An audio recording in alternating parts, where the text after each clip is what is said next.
normally attempt, and Ryan has been making valiant efforts, to make sure that our hymns that we sing echo the messages of Scripture. It turns out there's not a lot of minor prophet hymns. So I would like to share with you, some of you already know it because I've shared it before, a song, a hymn. It's a one-verse hymn I had composed for me years ago that puts in great crystal clarity Hosea, the beginning of Hosea. Hosea 1. This is the hymn I have for you. Take it up with Scripture when you don't like it. You shall take a wife of whoredom, kids of whoredom shall you bear, for you are a land of whoredom, whoredom, whoredom everywhere. You shall name your children thusly, not my people and not love, 'cause I hate your stupid faces from your Father up above.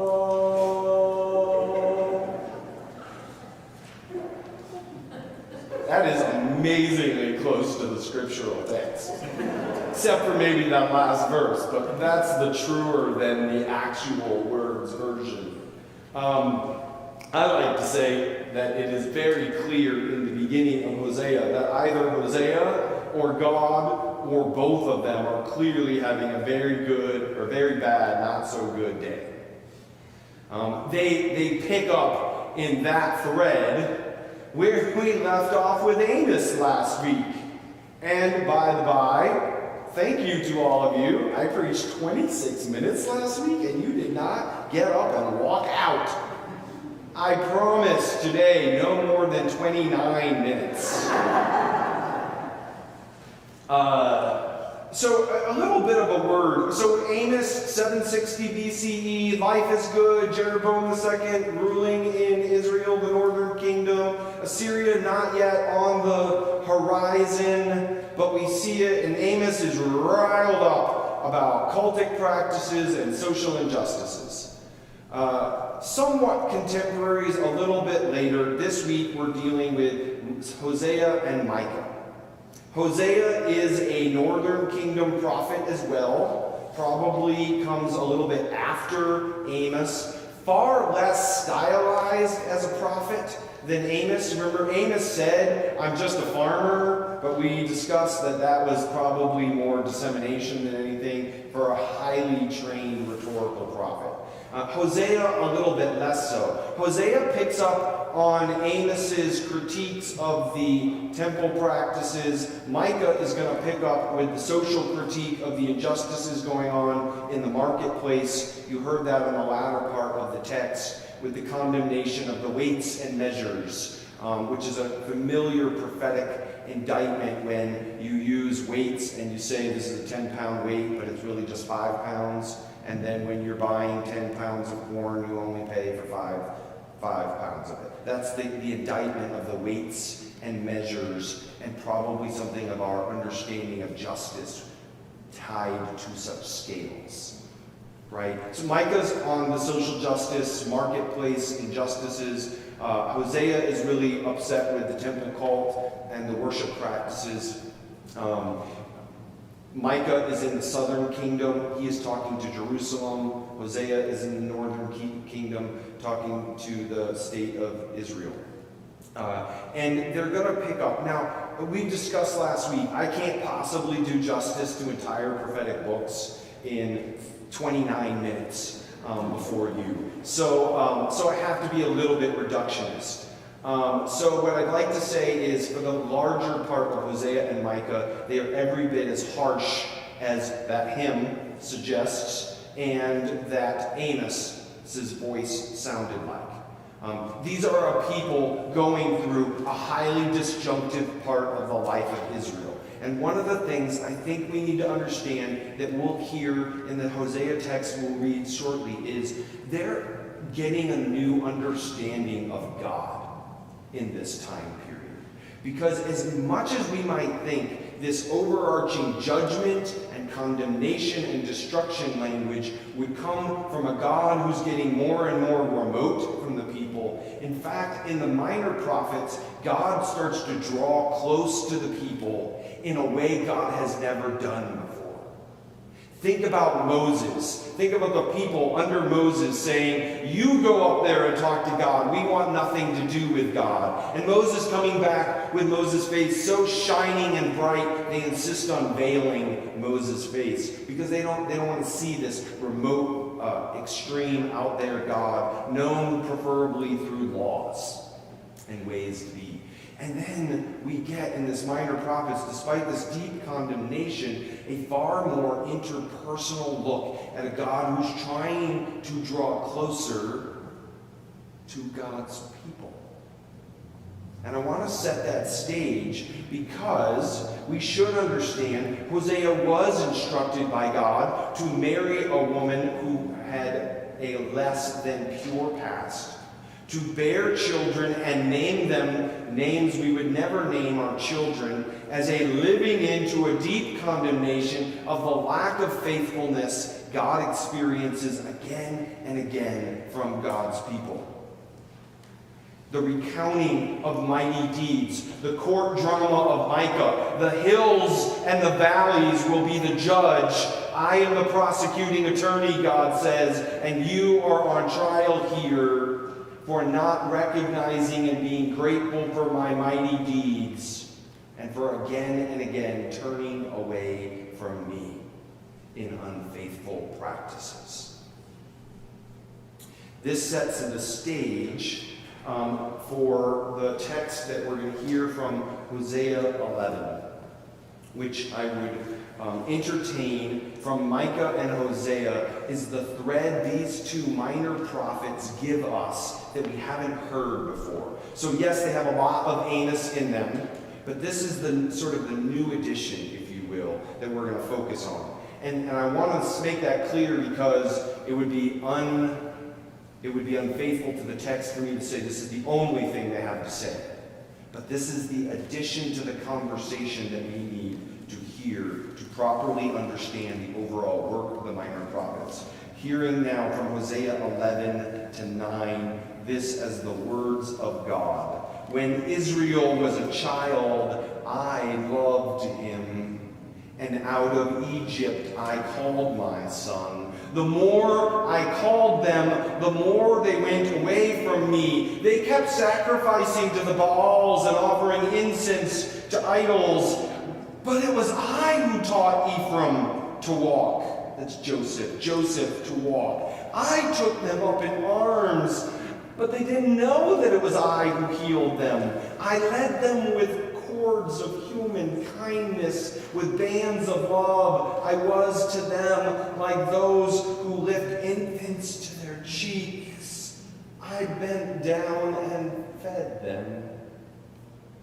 They shall return to the land of Egypt, and to Assyria now shall be their king, because they've refused to return to me. The sword rages in their cities, and it consumes their oracle priests. It devours because of their schemes. My people are bent on turning away from me. To the Most High they call, but I do not raise them up at all.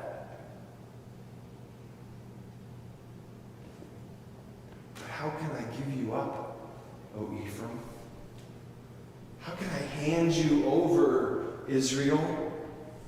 How can I make you like Admah? How can I treat you like Zeboim? My heart recoils within me. My compassion grows warm and tender. I will not execute my fierce anger. I will not again destroy Ephraim, for I am God and no mortal, the Holy One in your midst, and I will not come in wrath. This too is the word of the Lord.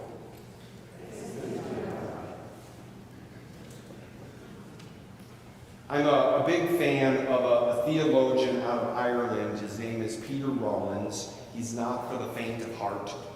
He's Hosea-like, he's Amos-like, he's Micah-like. But he is also pretty brilliant and has a lot of interesting, shall I say, social commentary in the midst of his theological work. There's a piece of a presentation he does that has always stayed with me. He's talking about marriage. And he says, reflecting on asking his wife to marry him, marriage is a terrible thing to inflict on somebody. When you're asking someone to marry you, you're saying to them, I would like to inflict myself on you for the rest of your life. It's terribly unkind. But it's also saying, I can't imagine not having you inflict your life on me the rest of my life. My sermon title is very intentional this week, so I wasn't going to forget to name it. Fidelity is an act of the absurd. We were sitting in deacons yesterday, or doing deacon training yesterday morning. We were asking these random questions. I mean, they were things like, what animal would you be if you were an animal? And how long does it take you to get out of the house in the morning? By the way, 9 minutes, very tried and true, 9 minutes from bed to front door. But what I love about such questions is deep stuff comes up. And one of the members said at one point something like, my husband is the greatest gift because if you think about it, monogamy is insane. And yet I've been gifted that my whole life. It was just beautiful. I can't quite recreate the beauty of the moment, but it's this beautiful moment to recognize that this thing that we all sometimes assume, that right, like a rite of passage, you graduate high school, you go to college, you get a job, you get married, you have 3 kids and a minivan and a golden retriever. It's a package deal, you just get it, right? And it just goes for the rest of your life. And that's just norm. And then I think we reflect in our society about what's wrong because the divorce rates have gone so high, right? And I think sometimes we have to recognize that we've got it backwards.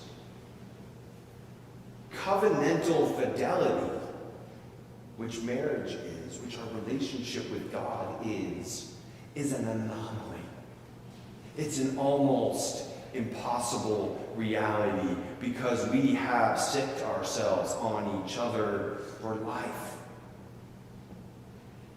And I think that in the Minor Prophets, sometimes we forget to allow God, to be a feeling and emotional being who is hurt and hurting.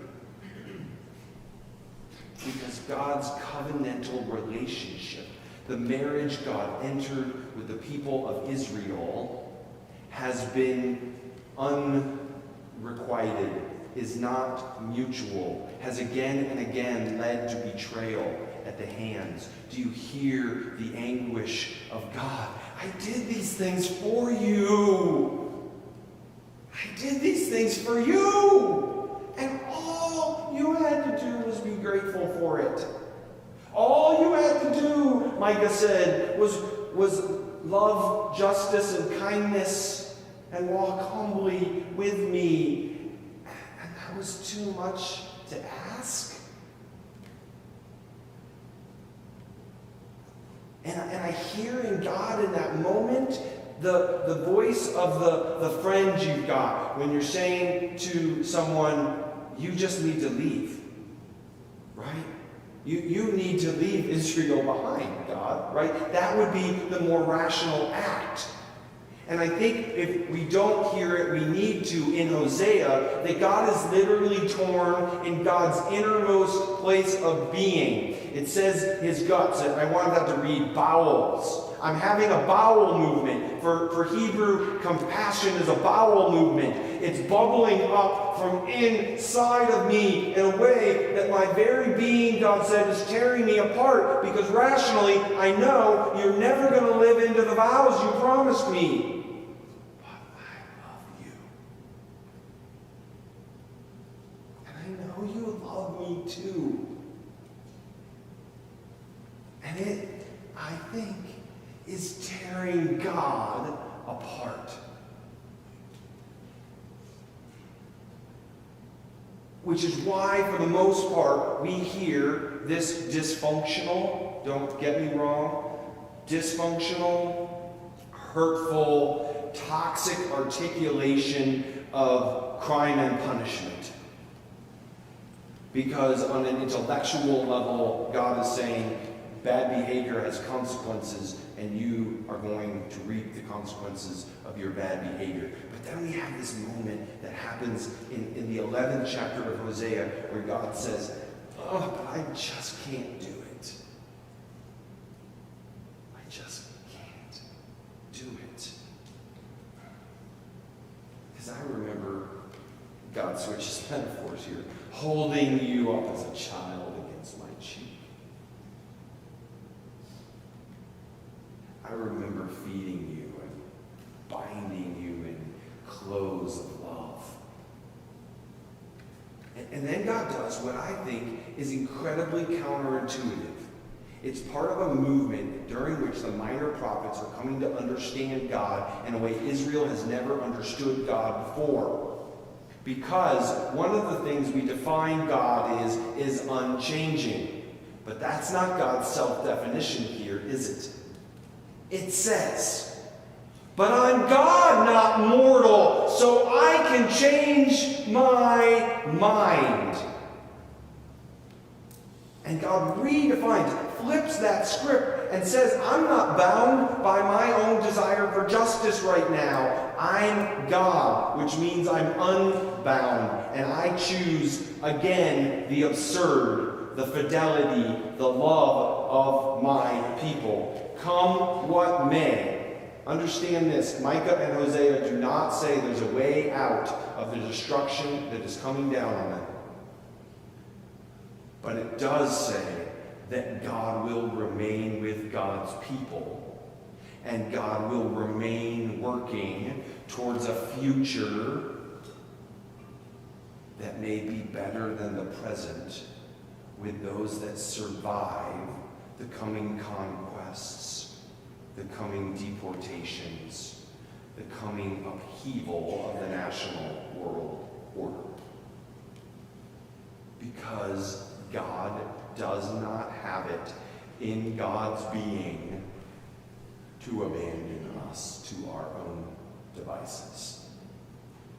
In fact, the further we stray from God, the more God gets drawn in to these intimate, emotional pleas, something we as Christians would say comes to full fruition when God is born, the Word made flesh and living among us.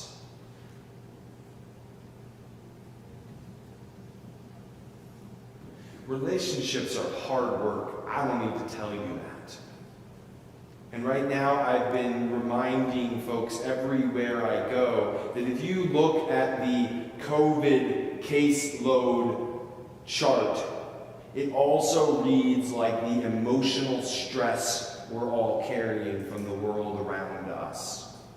I have been in more conversations lately of loving, caring people fighting with each other over triviality than in any other short stretch of time I can remember. And it's because we're exhausted. Like God, we're just done with it all. And we would love to wipe the slate.